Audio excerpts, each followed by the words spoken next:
Hello and welcome to another episode of Ryan Michael Yoga. I'm glad you could make it for part 2 of What the Fuck is the Purpose of Yoga? I don't think that's going to be the title, no. You'll know what the title is already because this recording's happening before I write everything out. Anyway, so in the last episode, I was discussing the physical, and the breath, really. The physical practice of asana, which is, the purpose of that really is to create more consciousness in the body so you're more aware of the muscles, more aware of the joints, more aware of the deposit of emotion in those areas, and more aware of that's where we'll leave it. And then pranayama, we become more aware of the mind and the breath, and more aware of the subtleties that are within the body and the mind. However, this episode is more about the meditation. So there's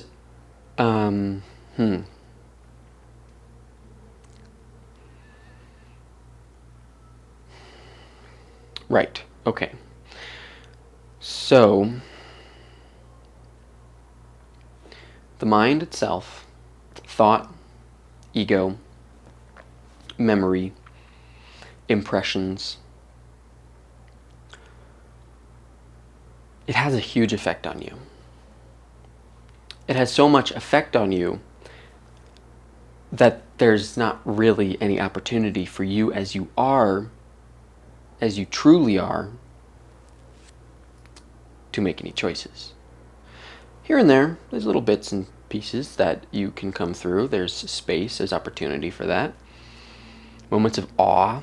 This is why nature is so great for connecting with yourself, because it brings you back into the space that is you. And there's not really a whole lot for the ego to go after when you're in nature. There's not really anything going on. You're just sitting, or you're walking, you're just looking at stuff. Become very present. And presentness is what is needed when practicing yoga. When being in the state of enlightenment. Being absolutely present. Well, I'll get to that, okay? Just hold off. I don't want to spoil it before we get there, You gotta have some reason for you to stick around, right? So the purpose of meditation, this is in my own experience, in my own understanding, my own knowledge. The purpose of meditation is to have moments of absolute stillness of body, absolute calm of breath, so that you can really, really get in touch with the mind and see how much the mind is controlling you. Absolutely see how much it's in control. The mind, like I said before, the ego, the memory, impressions, it has these likes and these dislikes, these fears and these desires. We're afraid of what we dislike. We desire what we like. 2 categories. It's really just 2 categories. It's drawing us towards one thing and away from another thing. And it's constantly doing this, back and forth towards something, away from something, towards something, away from something, towards something, away from something, towards something. If you sit in meditation for a little bit, you might notice this. You will notice this, especially if you develop your sensitivity to the subtleness of the mind through breath practice, even through yoga practice, through asana, the physical practice. By sitting in stillness, you get the opportunity to see that the mind doesn't want to sit there. It wants to get up and go do something. It wants to, we are in a culture, and maybe this is not the way that you are in your culture. Maybe you are totally comfortable sitting and quiet. And this is great. But I'm in the USA, and in our culture, it's go, do. If you're not doing something, you're not accomplishing something. If you don't accomplish something, you are a failure. This is what we learn pretty much as children. Procrastination is sin. Maybe not that extreme, but if you don't do your homework on time, then you are going to fail this class, and as punishment, you have to do it again. You have to do your homework on time. You have to get an A. You have to whatever, or at least a C. Maybe a D. D could pass you, I think. Depends on school, the curriculum, the class. I don't know.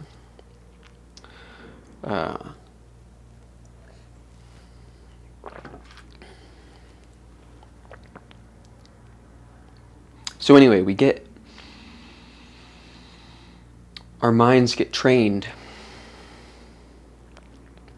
to constantly be going, constantly be working to make something happen, constantly be moving us towards desire, away from fear, like I was saying.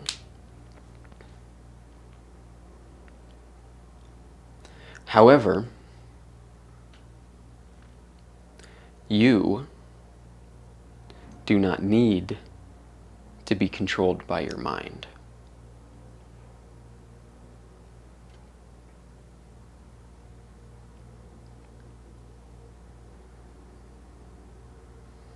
Imagine that you, as a person, imagine you're just space. You're just empty vastness. Okay, just imagine for me. And everything's calm, everything's joyful, everything's eternally blissful. You're just in such ecstasy. And then something comes along, some emotion, some fear, some memory, some other individual comes in and is just sitting there in your space of absolute bliss and telling you, you have to go do this thing. Well, you, in this space of absolute bliss, you are so established, you are so solidly in this eternal state of joy and calm and peace, you might say, well, fuck you, I don't need to do that. What's the point of that? I know exactly what I need to do. I'm doing it right now. And as this space of vastness, of this space of peace and joy and eternal bliss, you can go about your life. Let's say vastness has a life, and you can say, okay, this is what I want to do. I know that I want to do this. There's not something in me that's saying, you want to do this. It's just, I just want to do this. What's the big deal? I don't need someone telling me what I need to do, what I want to do. I know what I want to do. I'm just going to go do it. Seems very simple, doesn't it? Seems very, very simple. Very straightforward. Very honest and true. Now, our thoughts are like people. They're voices in our head, voices that we've picked up from other people, really. But they are thoughts that are within us. They're not like actually a voice in your head. I mean, it is, but it's still part of you. They tell us to do things. All of us are schizophrenic. I think that's the right how we have multiple personality disorder, because we have multiple voices in our head. However, we're doing it in a healthy way, right? We're doing it in a way that benefits society. We all have this disorder, but we seem to think that it's right, that it's okay, that it's natural, that it's normal. But it's really not. Because we're being told to do things over and over and over and over and over and over and over and over and over endlessly. We may be eating, this is a simple example, we may be eating, and suddenly our body's like, okay, that's enough, we're good. But then the voice in your head says, no, oh, that was really good, I want to have another bite, I want to have another bite, I want to have another bite. And the body's like, okay, if you say so. And you just eat more and more and more, and suddenly you're stuffed. And the body's like, what the fuck, man? Why did you do that to me? Because the mind is being, the thoughts, the voices, they're in control. And putting this label on it of multiple personality disorder, no, that's not what I'm trying to do. I'm not saying that you're crazy. I'm not saying that the world is crazy. It is kind of, but it's also normal. It's been made out to be normal. So having thought is so normal. And I'm here to tell you that that is not natural. Having thought that controls and dominates you is not natural. Imagine if you had one version of yourself, one thing in you, one line of thought in you, one individual in you that was always knowing exactly what it wanted, always knowing exactly what it had to do, and always being willing to go do those things.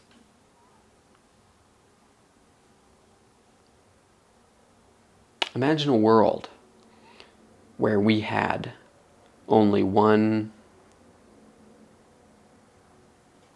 straightforward thought in each person. Each person was a separate individual. And each person had their own desires, their own drives, their own love. And it wasn't from an outside source, it was from a source within themselves. So they didn't need this influence of other people. Everybody could go about their things and do their things exactly as they need to and want to.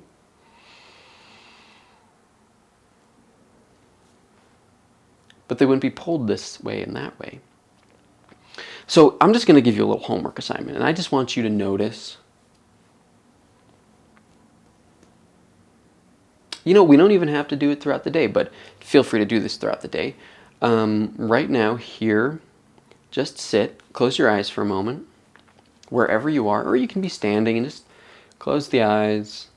Or if you're at work and you can't close your eyes, you have to stand at a bell desk or some shit like that. That was me a few years ago. Just stand or sit with your eyes open and just focus inward and focus on your mind, focus on your thoughts, and just notice your thoughts, notice what you're thinking about. Notice how one thought happens, and then suddenly another thought happens, and then suddenly another thought happens, and then suddenly another thought happens. And notice if this line of desire, of direction, changes suddenly at all.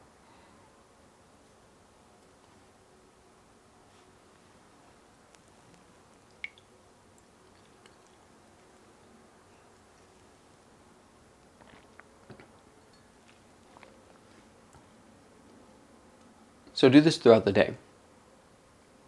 Do this throughout the week. Just notice. Notice how you're like a pinball machine. Suddenly you want this, and then a day later, a week later, you want this, and then a day later, a week later, you want this. You go back and forth constantly. How you can't stay solidly focused on one thing. Maybe you already know this. Maybe you've come to this video because you're aware of this and you realize that you don't want to be like this anymore. There's an answer. There's a solution. And I'm not here to tell you that it's easy. I'm not here to tell you that... I'm not here to give you the answer, actually. Because the answer is something that you have to figure out. But don't get caught up on the answer. Don't worry about the answer to this problem that we have in the world. Yes, you could see it as a problem, totally can. Or just an opportunity to come back to a natural state. So this is the purpose of yoga. I started off in the previous video talking about, I said Patanjali in the Yoga Sutra, he says that yoga is the cessation of the modifications of the mind.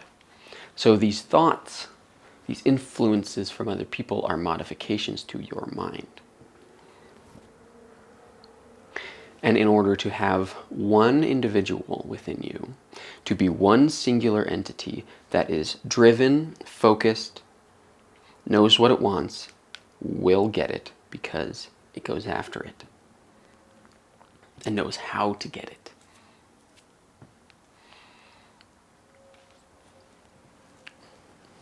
Maybe not that, but is willing to go after it, willing to take the steps that are required.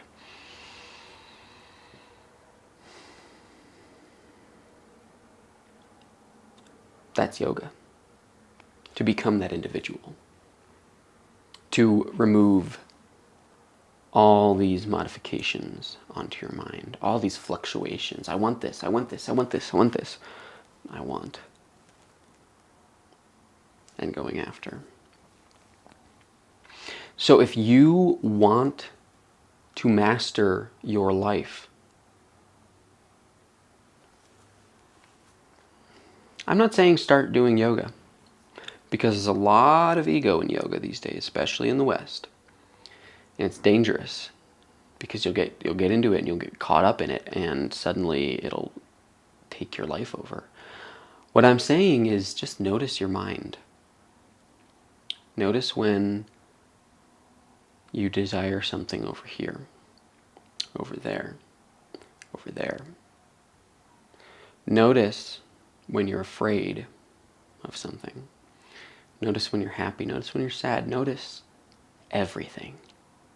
This is the absolutely, absolutely simplest form of yoga. Just notice. And remember that you are real. You exist and you are here.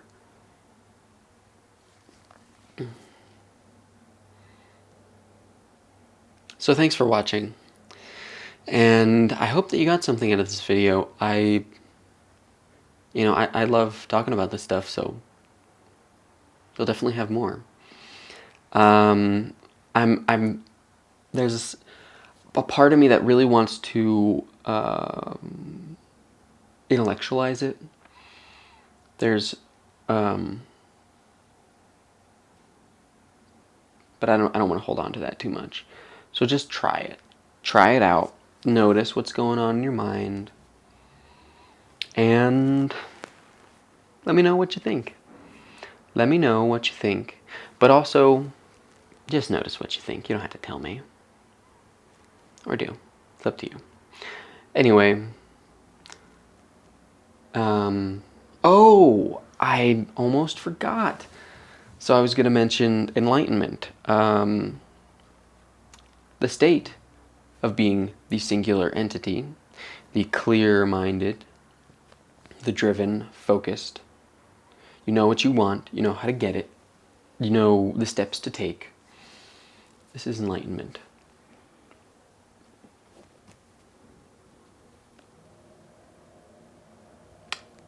Mastery of life is enlightenment. And there's kind of this There's this culture that's going around being woke as fuck. Be careful. That's all I want to say. If any kind of trend, because marketers, they'll grab onto that, and people that want to influence you and control you, marketers, they want to control you. Maybe subtle, but it's still a form of control and influence. And all this trendy bullshit, all this culture that surrounds being woke, a lot of the new age stuff, it's really just a reason to be better than other people. So be careful. Be very aware and notice. Why are you doing this thing?